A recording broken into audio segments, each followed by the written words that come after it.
자, 아홉 번째 주제로 넘어갑니다. 아홉 번째 주제는 이제 땅을 분배한 다음에 특별한 땅을 하나님께서 지시하시고 약속을 하십니다. 돕비성과 내윈 성읍입니다. 여호수아 20장 1절부터 21장 42절까지입니다.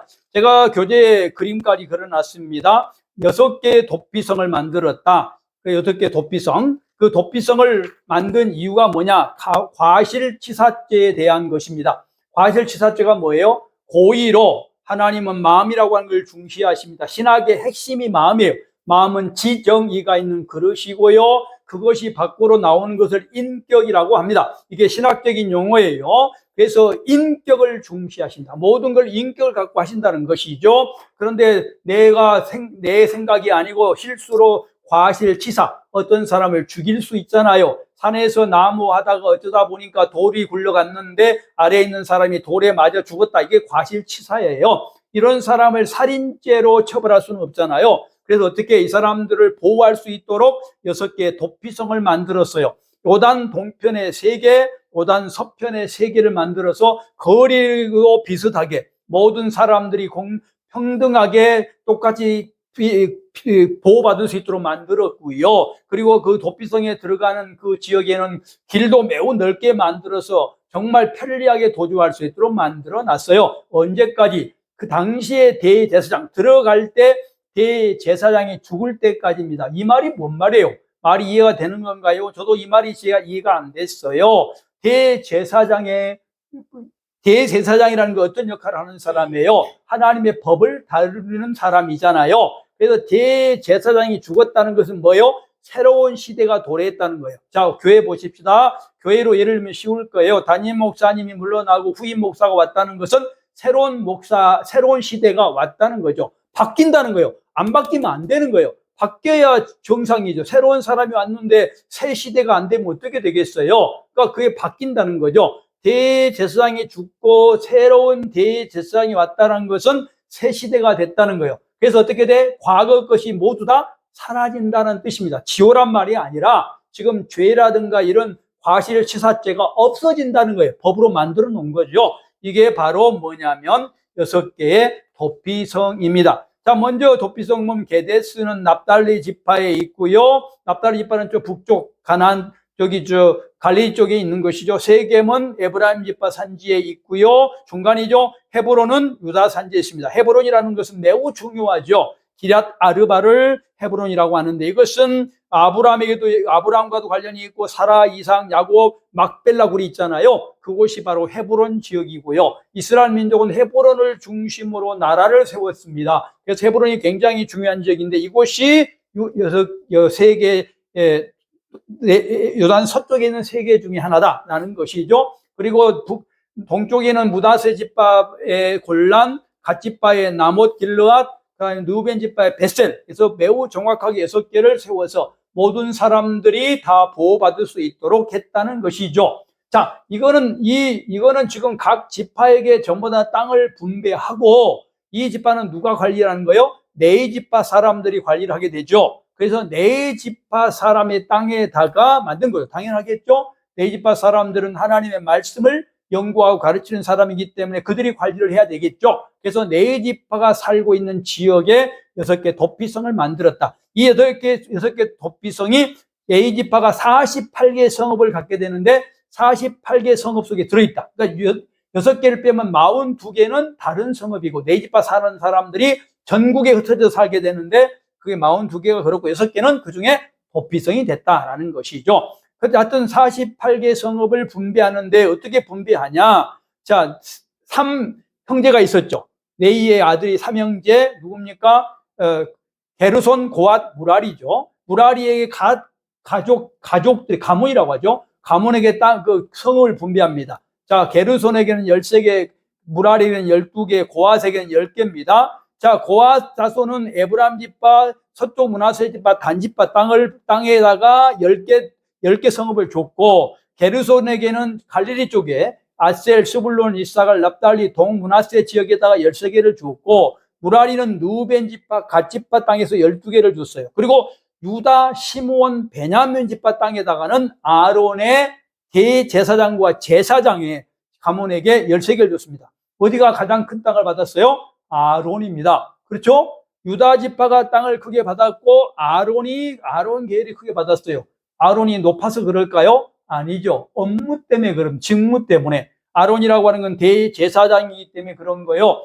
대제사장이기 때문에 많은 것이 필요했겠죠. 예를 들면 이렇게 설명할까요? 담임 목사와 부목사가 있습니다. 다 목사지만 담임 목사 영향이 크죠. 그래서 담임 목사에게는 사례를 똑같이 준다고 하더라도 활동비를 주지 않습니까? 왜 그래요? 역할 때문에 그런 거예요. 잘나서 그런 게 아니고 똑같은 원리예요. 지금 아론이라는 그 자녀들에게는 13개의 성읍을 줬다. 그것도 유다 지파, 시몬 지파, 베냐민 지파 땅에서 줬다. 이게 나중에 어떻게 돼요? 다윗과 헤브론에서 다윗이 1010년에 나라를 세우죠. 그게 유다 지파 중심인데 유다 지파, 시몬 지파, 베냐민 지파가 하나 되어져서 유다라는 남유다를 나라를 세우게 됩니다. 그랬잖아요. 그게 뭔 사건? 1010년 사건이잖아요. 1003년에 마하나님 정권이 무너지고 북쪽까지 통일한 사건이 이루어지지만 그 전에 지금 어떻게 된다?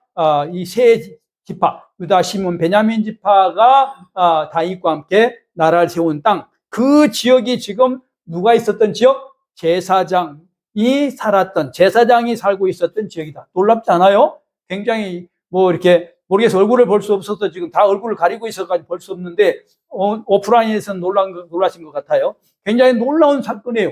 이게 놀라운 일입니다. 한번 성경 해석할 때 굉장히 도움이 되는 그러한 이슈다. 저는 그렇게 생각을 합니다. 어쨌든 48개 성읍을 분배받고 목초지를 주죠. 왜요? 네 족속들은 일할 수가 없어요. 일을 하게 되면 노동을 하게 되면 하나님 일을 못하기 때문에 그렇죠. 오늘 담임 목사님들이 일하면 안 되죠. 목사가 일한다는 것은 왜 안 된다고 헌법에 정해져 있는 거예요.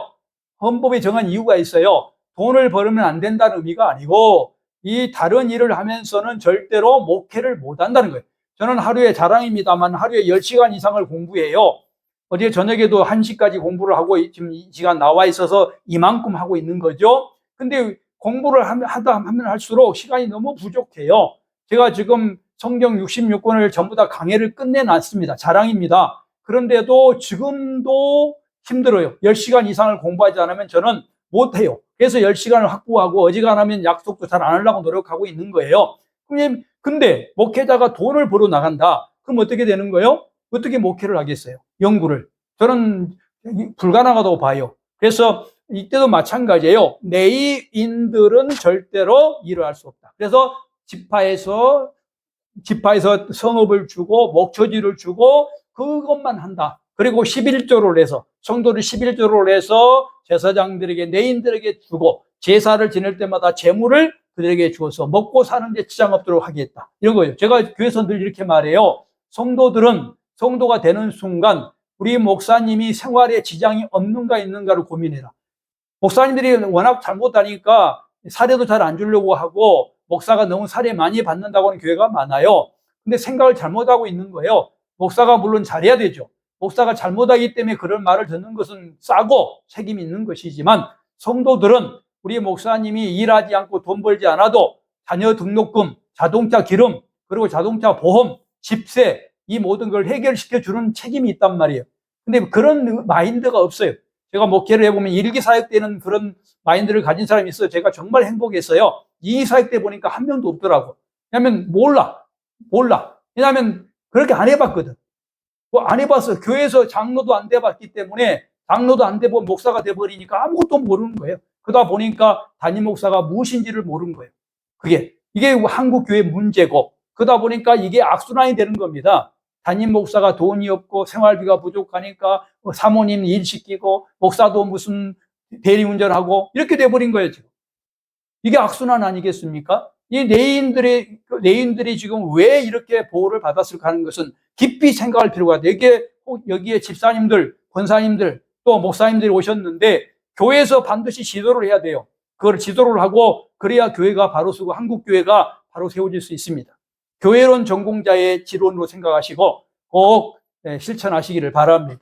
10번째 주제입니다. 동쪽 지파 회기 22장 1절로 34절. 동쪽 지파가 누구죠? 누벤 지파, 갓 지파, 그 다음에 므낫세 반 지파잖아요. 요단 동편에 지금 땅을 잡고 왔습니다. 그리고 이 사람들이 전쟁이 끝납니다. 언제 끝나요? 1399년 7년 전쟁이 끝나자 이들이 어떻게 돼요? 다시 돌아가게 됩니다. 자기 땅으로. 그 사건이에요. 전쟁이 끝났으니까. 전쟁이 끝날 때까지 이들은 선봉이 됐죠. 선봉이 돼서 많은 사람이 죽었을 거예요. 먼저 갖는다는 것은 희생한다는 뜻이죠. 내가 먼저 돈을 가졌다, 내가 먼저 배웠다는 것은 희생이라는 다른 말인 거예요. 이들은 희생을 하고 1399년에 돌아가게 됩니다. 돌아갈 때 여호수아는 어때요? 금, 은, 옷, 전리품, 가축까지 몽땅 그들에게 보냅니다. 왜냐하면 이익 없이 형제들을 위해서 노력했기 때문에 오늘 같으면 더블로 3배로 줘서 보내게 됩니다. 가던 중에 요단강 근처에서 이들이 큰 제단을 쌓습니다. 제단을 쌓여 탑을 쌓는 거죠. 이 소식을 여호수아 군대가 듣고 비느하스를 파송해서 조사를 명합니다. 어떻게 오해를 했어요? 이들이 지금 하나님께서 이거를 다 나라를 이루어 줬는데 우상 숭배하는 것이 아니냐라는 그런 오해가 있었기 때문에 그런 거죠. 그래서 어떻게 돼요? 우상 숭배하는 오해가 있는가 해서 가봤더니 어떻게 했다? 비느하스가 가봤더니 그것이 아니라 요단강을 경계로 동서로 나눠졌기 때문에 우리를 인정하지 않을 수 있다. 그러니 우리가 같은 이스라엘이다. 이스라엘이라는 말은 혈통을 말한 게 아니고 하나님을 믿는 같은 동족이라는 것을 표시하기 위해서 그랬다고 설명함으로 오해가 모두 해결됐다. 이렇게 적고 있습니다.